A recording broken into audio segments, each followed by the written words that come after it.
Shukri and I are both very glad that we are presenting Dr. Joyce King today. We met her for a short period in time, but we both agreed that she feels like family to us, and we really appreciate that. So we're going to introduce Dr. King to you. Shukri will say a few words. Joyce E. King holds the Benjamin E. Mays Endowed Chair for Urban Teaching, Learning and Leadership at Georgia State University, where she holds an affiliated faculty position in the Department of African American Studies. She received the PhD in Sociology of Education and a BA degree in Sociology with honors from Stanford University. As a student activist, she participated in establishing Stanford's African American Studies program. Recognized internationally for her interdisciplinary Black Studies scholarship, teaching, and leadership, she has served as provost at Spelman College, associate provost, Medgar Evers College at City University of New York, associate vice chancellor for academic affairs and diversity programs at the University of New Orleans, director of teacher education at Santa Clara University, and the first head of the Department of Ethnic Studies at Mills College. So that's not all. Also, as a member of the California Curriculum Commission, she advocated for accuracy and inclusion in school textbooks. Her concepts of disconsciousness racism continues to influence research and practice in education and the sociology of race. Dr. King's publications focus on a transformative role for culture and heritage, knowledge and curriculum, effective teaching, visionary parent education, and teacher preparation, and Black education research, practice, and policy making. She serves as the president of the Food Bank First Board of Directors and International Food Justice Organization in Oakland, and she is a member of the National African American Reparations Commission. Dr. King was the 2014 to 2015 president of the American Educational Research Association, AERA. So it is with great pride and great honor that we get to introduce Dr. Joyce E. King to you today. Thank you.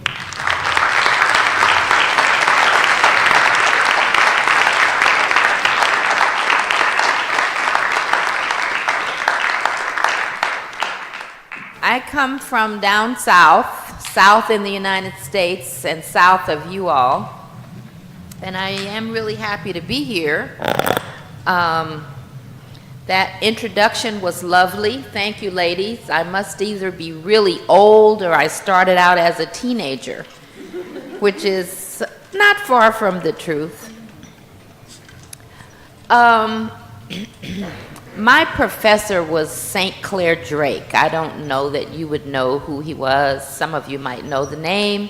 He was an anthropologist in the 60s, and he would start talking and just talk and talk and talk and talk. And I used to think, I don't want to be like that, but here I am. So I ask my host to wave at me when I get to about 35 or 40 minutes, and if it seems like I'm still going strong, I may just stop and then finish up what I have to say during the panel or the question and answer. I actually tried to integrate two talks, and I'm not sure how successful I'm going to be, so just bear with me and say a little prayer that I make some sense.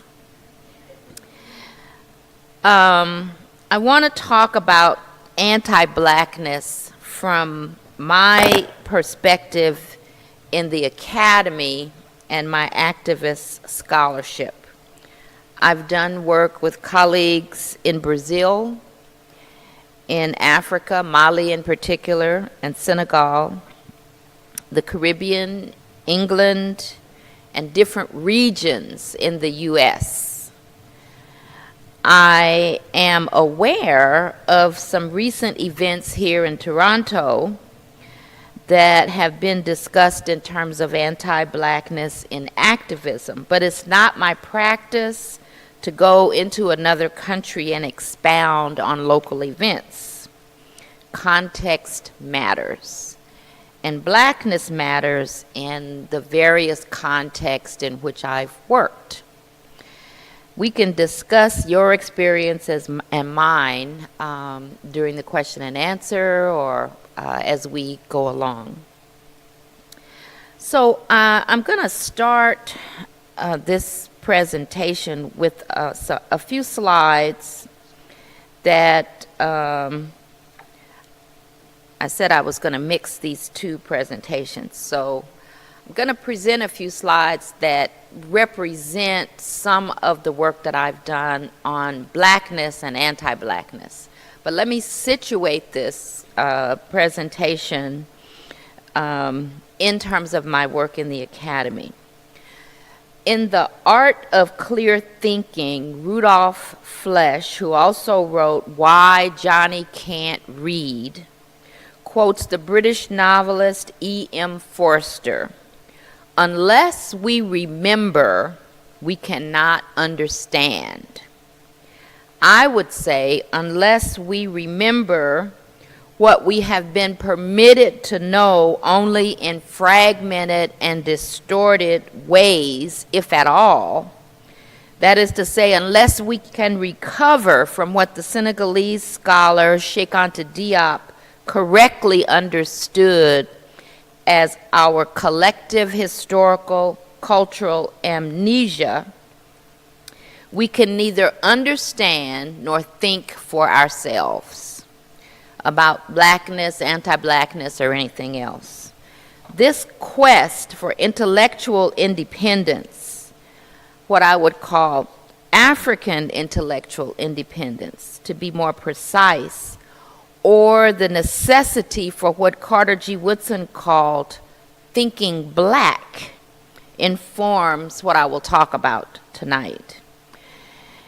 In my experience, social science theorizing and research, what we do in the academy, can help or hinder such intellectual independence.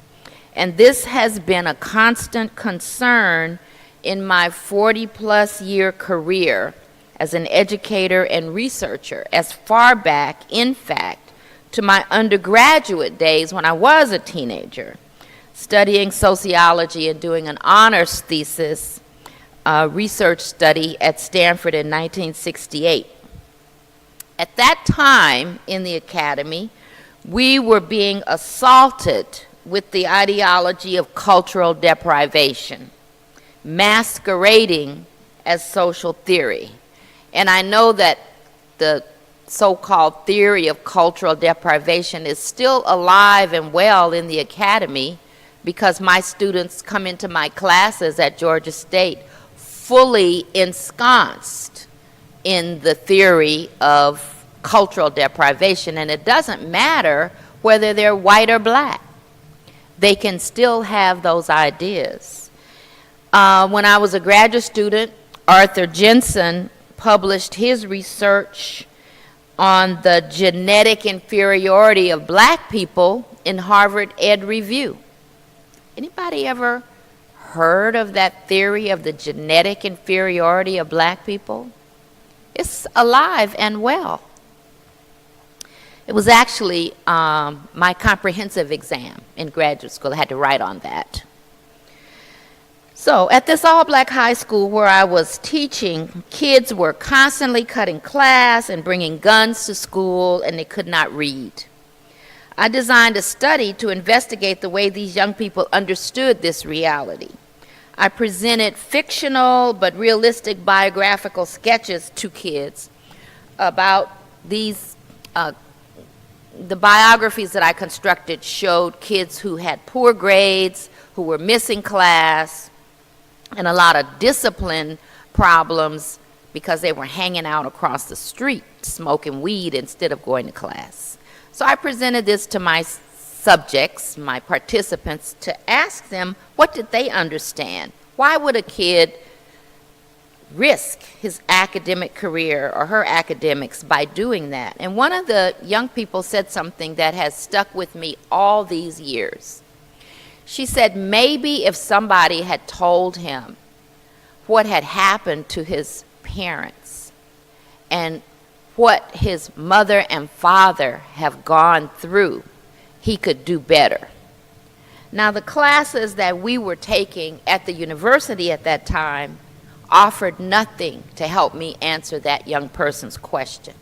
And that was the prelude for students like me protesting and helping to establish the African American Studies program. St. Clair Drake came to Stanford to serve as the founding director of African American Studies, and Sylvia Winters succeeded him. I worked closely with them over the years. Drake, as we fondly called him, and I had a long-standing debate about the role of the researcher and activism.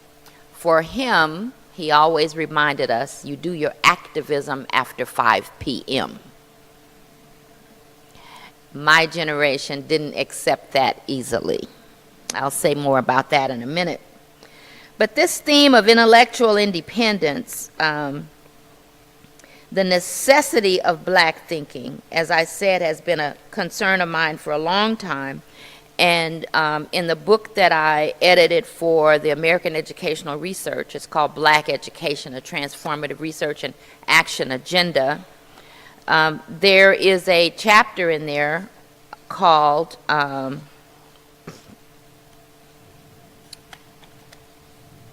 Declaration of Intellectual Independence.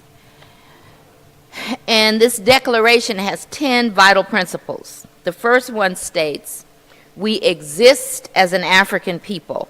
Our perspective must be centered in that reality. So just sort of let this picture sink in. I was an undergraduate trying to find my reality, center my learning in my experience. But now as a professor, as the past president of AERA, I can write a book that says a Declaration of Intellectual Independence. So yes, that's progress. Article 4 of the Declaration states, the ways of knowing provided by the arts and humanities are often more useful in informing our understanding of our lives and experiences and those of other oppressed people, more useful than the knowledge and methodologies of the sciences that have been privileged by the research establishment despite the often distorted and circumscribed knowledge and understanding this way of knowing produces. Now I want to break that down a little bit and give you an example. A colleague of mine, Native American, was talking about his graduate experience, and he said he had a professor who told him Native American people can't do theory. So he was a little bit depressed. He thought he was going to drop out of school because this was his major advisor. And he went home and he talked to his mother. And his mother told him, don't you understand? Our stories are our theories. Gave him a little boost and he went back, and he's a professor today. So here's my story. I was an undergraduate taking a social theory class. We're talking about the arts and humanities as compared to cultural deprivation ideology masquerading as theory. So, scroll back to 1968. I'm in a social theory class, and this is a class on the theory of achievement motivation. So the professor is explaining to us his research on achievement motivation and how some groups have more motivation to achieve than others. And the group he wanted, which he did use as an example, were Native people. He said you can tell that Native Americans have less motivation to achieve because they're poor and on reservations. And the proof of this fact is in their folk tales. There were no Native students in the class, just me, the only African American, and I was livid. So we had to use his theory and his quantitative formula to show that we understood the theory. I went to the local community library and I selected Grimm's fairy tales and Mother Goose nursery rhymes, because he had told us about Coyote, the trickster in Native American folktales, and he said Coyote never wants to work, so there you see. So I applied his formula to Humpty Dumpty. Humpty Dumpty sat on the wall. Humpty Dumpty had a great fall. All the king's horses and all the king's men couldn't put Humpty Dumpty back together again. Achievement motivation, 0. Little Miss Muffet. Little Miss Muffet sat on a tuffet eating her curds and whey, and I might add, curds and whey is not on our menu in the U.S. This is European. Eating her curds and whey, along came a spider and sat down beside her and frightened Miss Muffet away. Achievement motivation, 0. Jack and Jill went up the hill to fetch a pail of water. Jack fell down, broke his crown, and Jill came tumbling after. Achievement motivation, 0. Then I did a comparative analysis with African American folktales. And you may not be familiar with our version, but I'm sure if you know anything about West African folktales or others in the tradition of African people, some of this may be familiar. But the one that I would present to you just as an example is Brer Rabbit, also a trickster. And in this particular tale, Brer Rabbit was always bothering Brother Fox. Brother Fox had no peace. Every time he turned around, the rabbit was teasing him, jumping around in front of him. And then one day the rabbit slipped and Brer Fox caught him. And he said, "Oh, I got you now. I'm going to have you for dinner tonight." And Brother Rabbit said, "Oh, please, Brer Fox, you can do anything. You can cook me. Just don't throw me in the briar patch." Oh, the fox said, "The briar patch? Oh, no, please don't do that. Don't do that." So the fox said, "Okay, I'm going to throw you in the briar patch." And he threw the rabbit over the fence. When the rabbit got there, he was jumping up and down and happy. He said, "Oh, I'm home." Achievement motivation, 10. There were a couple of others that I used. I wrote up my paper, used the quantitative analysis, did all the statistics, turned the paper in, and I got an A. Years later, when I was on the faculty at Santa Clara University, the TA, who had been the TA in that class, was also teaching at the university, and we were at a faculty party together. She said, "Joyce, do you remember that paper you wrote in Professor so-and-so's class about the folktales?" I said, "Yes, I got an A." She said, "We always wondered if that was your own work." Think about that. That's anti-blackness in the academy. So my professors were discussing whether or not I could think on my own terms about what I was being taught and offer an alternative.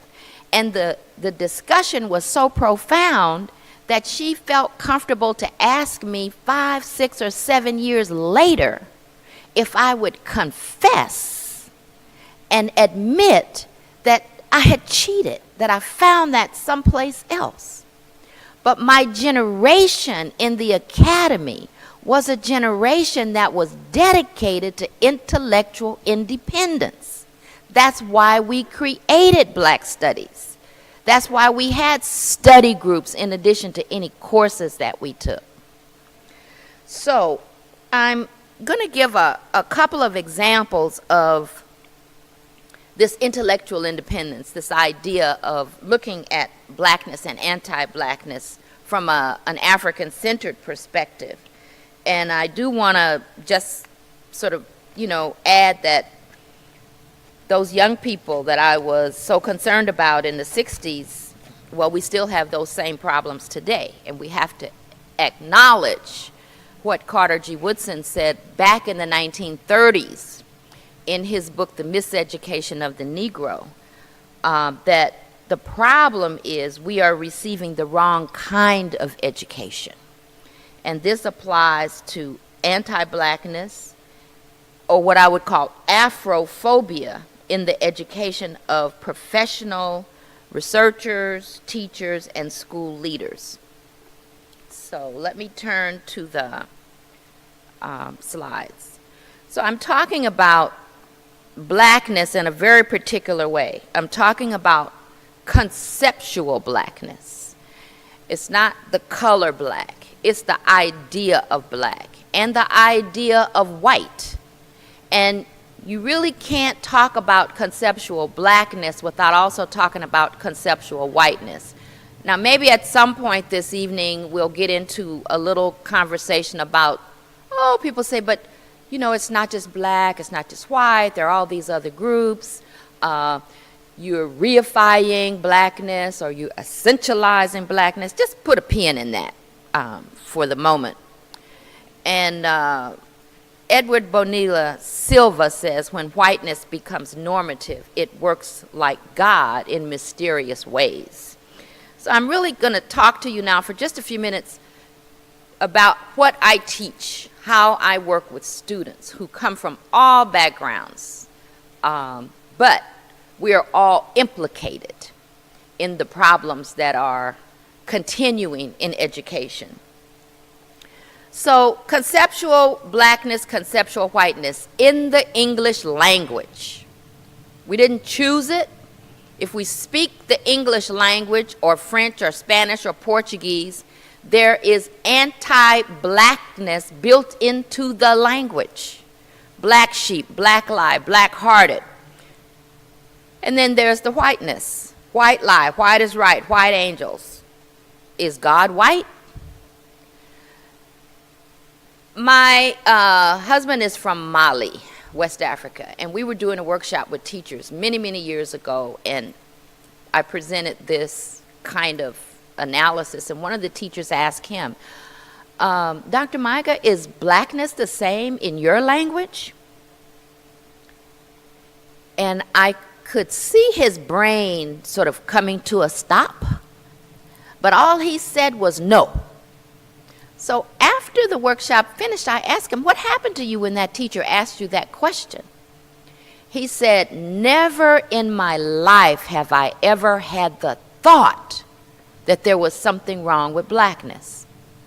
I said, well, what planet are you from? So when I teach my students in sociology of education or sociology of the inner city child, we deal with this as a foundation for critical thinking and consciousness so that we can recover our humanity and choose to work for justice. And one of the examples I tell my students is about hair. This is an ad that I snapped this picture in I think it was a Walgreens. And it's an ad for volumizing shampoo.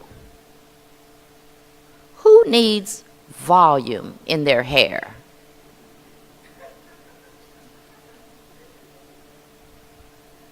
I don't. We're in a capitalist society, and capitalism has something for everybody to buy. to correct whatever is wrong with you. So white women want volumizing shampoo to puff it up. Black women want their hair bone straight to be like what white women have but don't want. Do you get the insanity here? So we have to also take it back a notch into history. Because of my age, I've seen things over time that my students have no knowledge or experience of. And as professors, we have to try to bring that reality into the classroom. So here's another example. I call it the original and the copy. You all know about Elvis, right? The king of whatever. But actually, Elvis got his act together by sitting in the back of a black church copying black people. His hair, which was so different and a new thing at the time, this way of sort of greasing his hair and puffing it up, was actually a copy of Sam Cooke. But look at Sam Cooke's hair. That is not his natural hair. He's wearing what we called back then a conch. His hair had been processed, straightened, and puffed up. Just let that insanity sink in. Sam Cooke, a black man, straightens his hair and puffs it up, and he's doing wonderful music. Elvis Presley loved the music and the look, and he even went and bought his clothes at the same stores where the black guys were buying their clothes.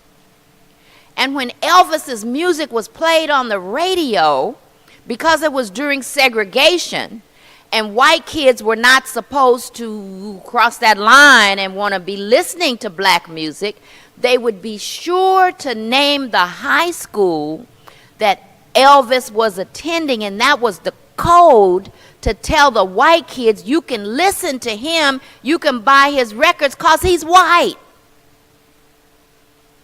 He's going to the white school, so he can't be black even though he sounds black. This is what I grew up experiencing of blackness and whiteness. One more example.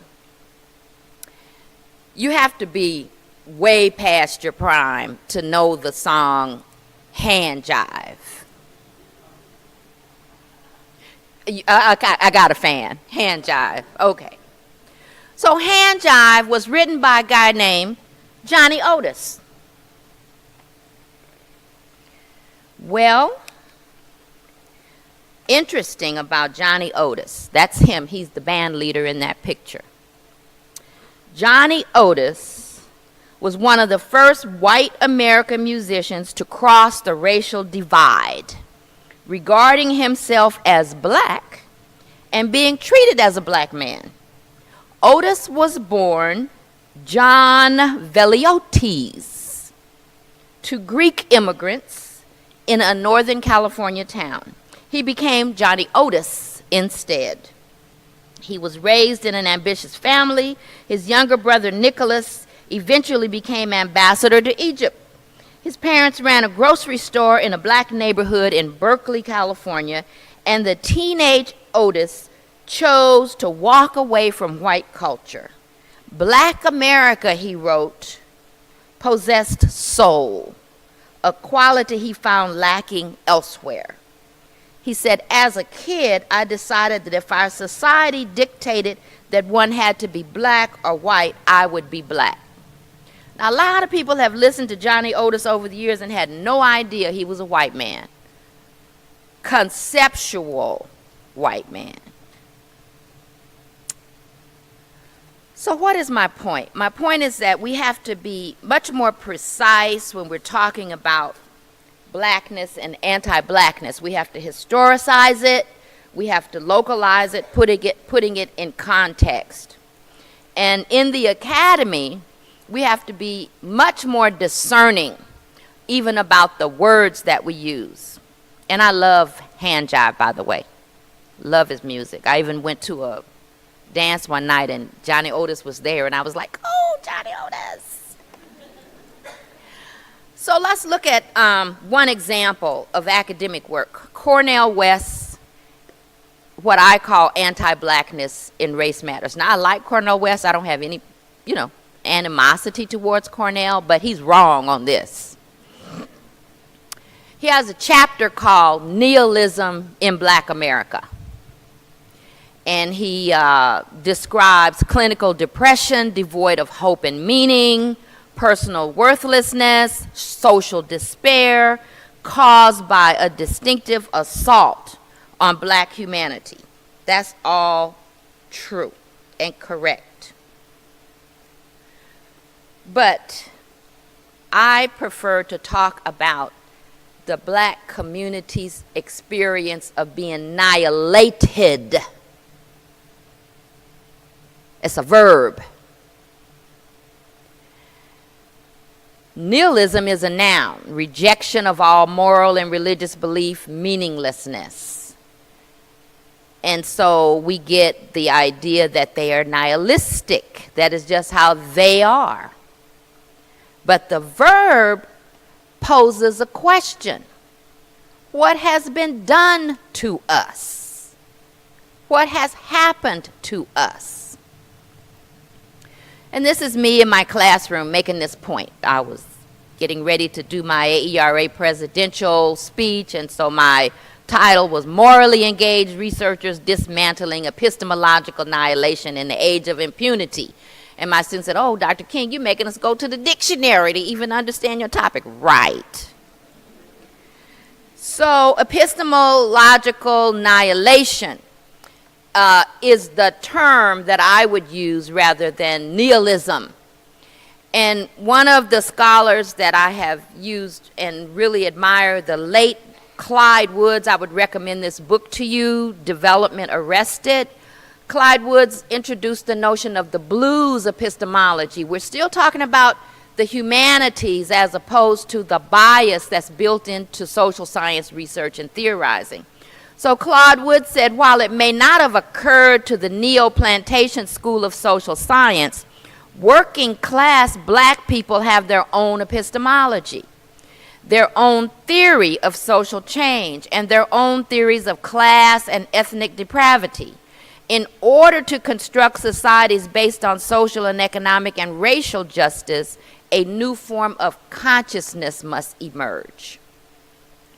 Epistemological annihilation and using our own cultural traditions as a lens to analyze what has happened to us. So, here's a picture of those working class black folks on the move in 1954 in the Montgomery bus boycott, theorizing with their feet. I've also decided that a more accurate way of talking about what is happening with respect to anti-blackness is the term Afrophobia, because that's what we're really talking about. We're not just talking about the local U.S. Experience of racism. It goes deeper than that. People will say all kind of odd things. There are no modern cities in Africa. I had a school principal in the black Mecca of Atlanta tell me that, well, now that you've brought this African stuff into the curriculum, my teachers are telling me they have to go and pray because they're Christians.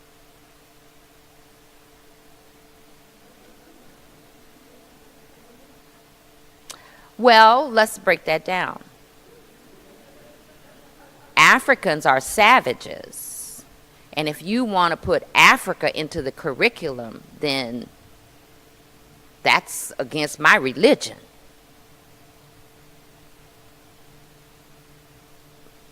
I don't think I need to say more. Okay. So, beyond Afrophobic, anti-African epistemological annihilation. Say that with me. I just want you to get the rhythm of that. Beyond, let's say, beyond Afrophobic, anti-African epistemological annihilation. See, you can do it. Think for yourself. One has to learn to trust one's own cognitive powers, to develop one's own concepts, insights, modes of explanation, overarching theories, and to oppose the epistemic hegemony of conceptual frameworks designed in part to thwart and suppress the exploration of such matters. One has to think against the grain. 1997, Charles Mills, The Racial Contract. So we don't have to go and invent something new. All we have to do is turn to the scholarship of people who have dedicated themselves to independence from these oppressive hegemonic structures in the academy. And I'm going to pause right here and go back to my text. David Banner is a rap artist from Mississippi, and he has said, "Our situation is more psychological than people will admit. Black kids kill black kids for the same reason cops do. They see no value." And this takes us right back to the role of educators, what we are teaching, what is in the curriculum, and what is in our consciousness that will enable us to even evaluate what is in the curriculum. Years ago, when I was teaching at Santa Clara, we were at a blue ribbon school that was one of the first schools in the area to get a computer lab set up. And I took my student teachers out to see this great computer lab with the little Apple boxes, and the kids, all white, were working on a program called Oregon Trail. It was an interactive game type format. And they were all on the same page that asked them to calculate how many bullets they would need to kill the hostiles. And my students just jumped right in, trying to figure out how many bullets they would need. I said, whoa, hold it. What did we just talk about in class the other day? So we have to be vigilant in our thinking. And that's part of what my work has been over the years. I'm going to speed up a little here. So to Cornel West's credit, in the more recent edition of his book, Race Matters, he's added a preface, a new preface. And he says, "Black people in the United States differ from all other modern people owing to the unprecedented levels of unregulated and unrestrained violence directed at them. No other people have been taught systematically to hate themselves. Psychic violence, reinforced by the powers of state and civic coercion. Physical violence for the primary purpose of controlling their minds and exploiting their labor for nearly 400 years. The unique combination of American terrorism, Jim Crow and lynching, as well as American barbarism, the slave trade and slavery, bears witness to the distinctive American assault on black humanity. This vicious ideology and practice of white supremacy has left its indelible mark." I don't think it's necessary to say African Americans experience something that nobody else has experienced, because each group has their own challenge. But saying that means that we still have to understand the particularity of the African American experience. And he goes on to talk about market culture and how this market culture is assaulting black humanity, and he includes in that the drug infestation of drugs in the black community. And he talks about the ways in which this market culture has transformed black neighborhoods, where in the 50s we had intact neighborhoods, and he even says they were highly nurturing, caring, loving, and self-respecting behind the walls of American apartheid. And he notices, takes note that much of what he's talking about holds true for white America. But he says, for a hated and hunted people whose prized possessions have been subversive memory, personal integrity and self-respect to become captive to historical amnesia, materialistic obsessions, and personal accommodation for acceptance at any cost yields black nihilism and collective suicide. So he's putting it into more of a structural context. But let's take a minute to look at his descriptors. He says, profound sense of psychological depression, personal worthlessness, and social despair. Well, here's a headline. Heroin kills white people more than anyone else, and nobody is sure why. We have a heroin epidemic in the United States that's really rampaging through the white community, but it's not being criminalized. It's being treated as a health problem. America is in the grip of an unprecedented epidemic of drug addiction. At a recent drug abuse summit in Atlanta, President Barack Obama called for $1 billion in additional funding to combat the epidemic. In doing so, he acknowledged that the shift towards treating rather than jailing addicts would be a bitter pill to swallow for African American and Latino American communities that have been decimated by the war on drugs. So what we see in the community, the behaviors that we see, are a consequence. But anti-blackness leads people who have that frame of mind to just say, well, something wrong with them. So I have a few more things I could say about that, but I'm going to move on. Anti-blackness in the academy, yes, that's what I've been talking about. So now we have protests all across the country with students on elite campuses protesting how they're being treated. Have you seen some of those headlines of Black Lives Matter and students in the academy? I was really struck by one of these Ivy League college student scenes where the black students, some girls, were just weeping and wailing, crying about how they've been treated, said that they no longer felt safe or at home on the campus. I said, at home? You thought you were going to be at home there?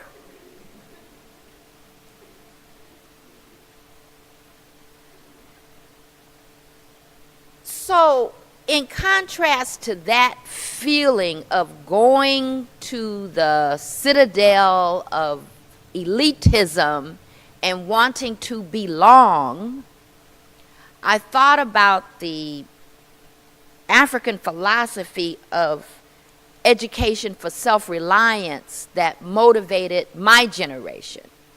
And this is a parable that the president of Tanzania gave to his people that really inspired us. President Nyerere said, "Those who receive this privilege of education therefore have a duty to repay the sacrifice which others have made.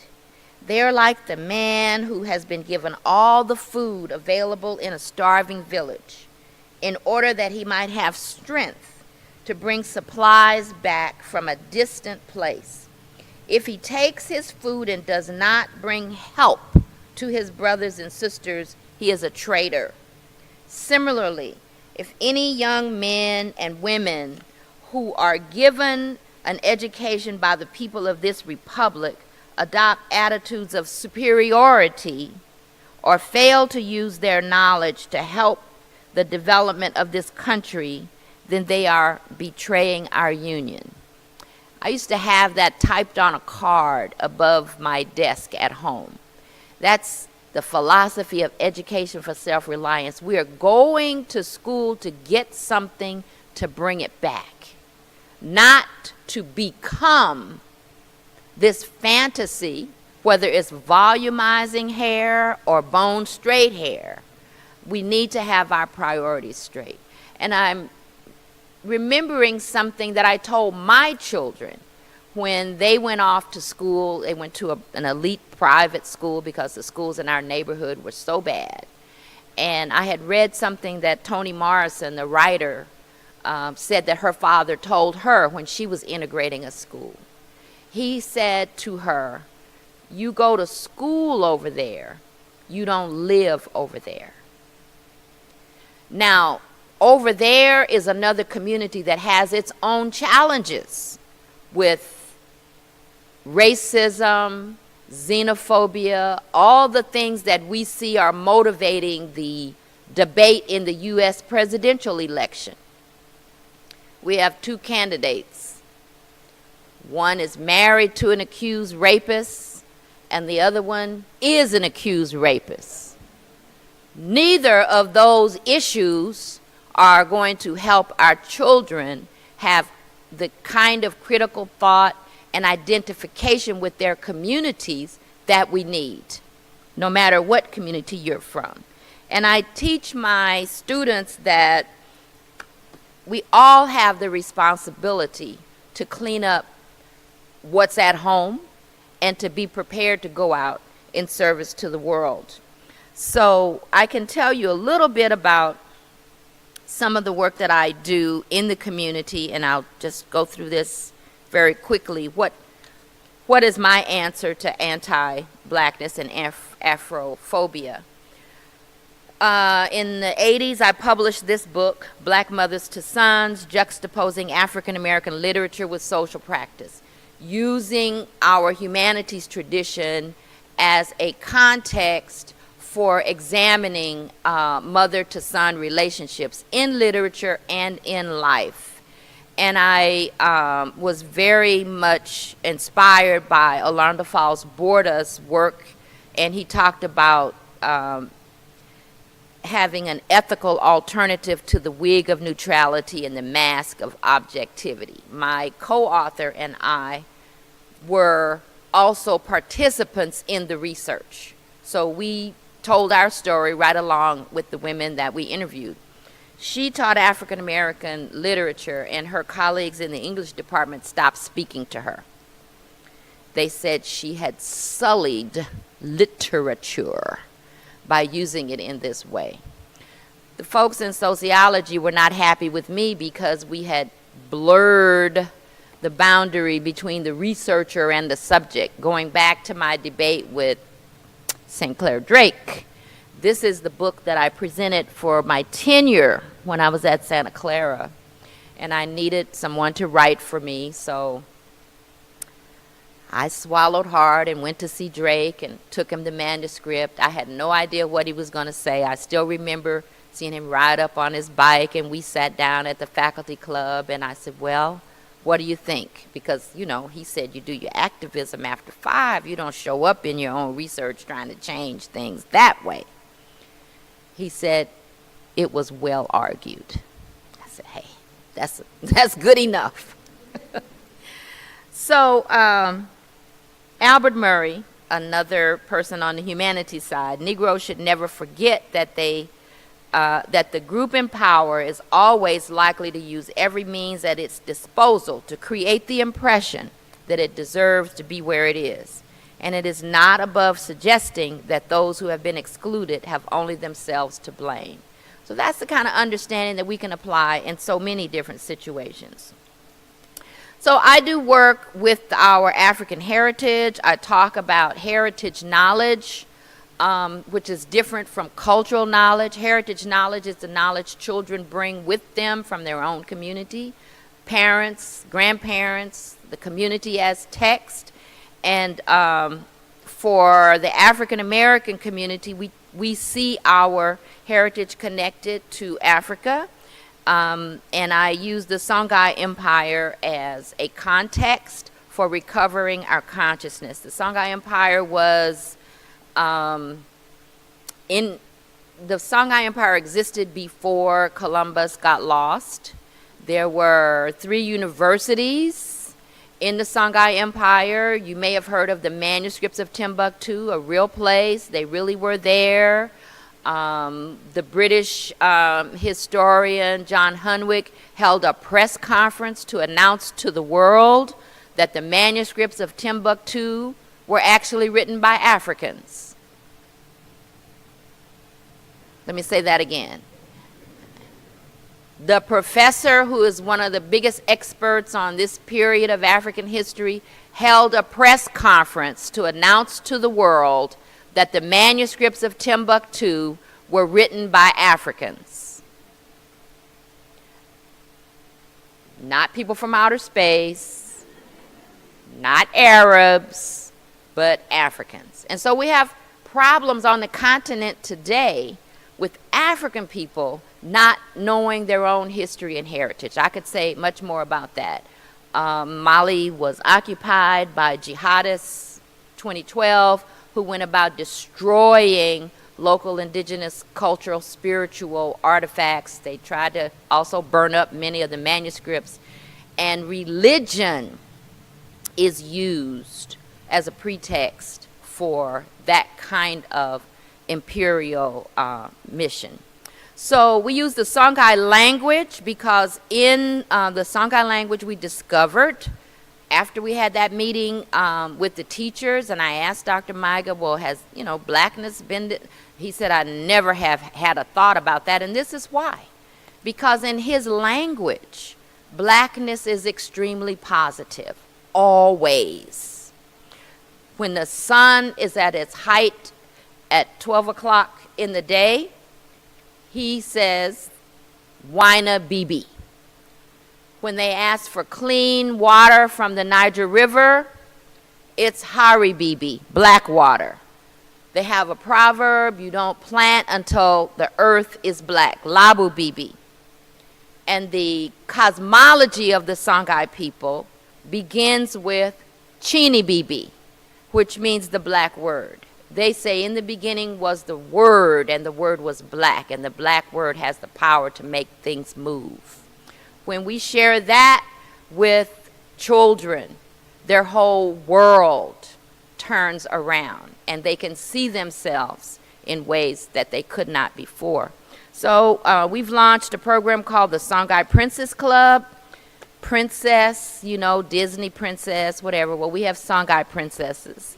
And the Songhai princes learn about their culture and heritage and use some technology in the process.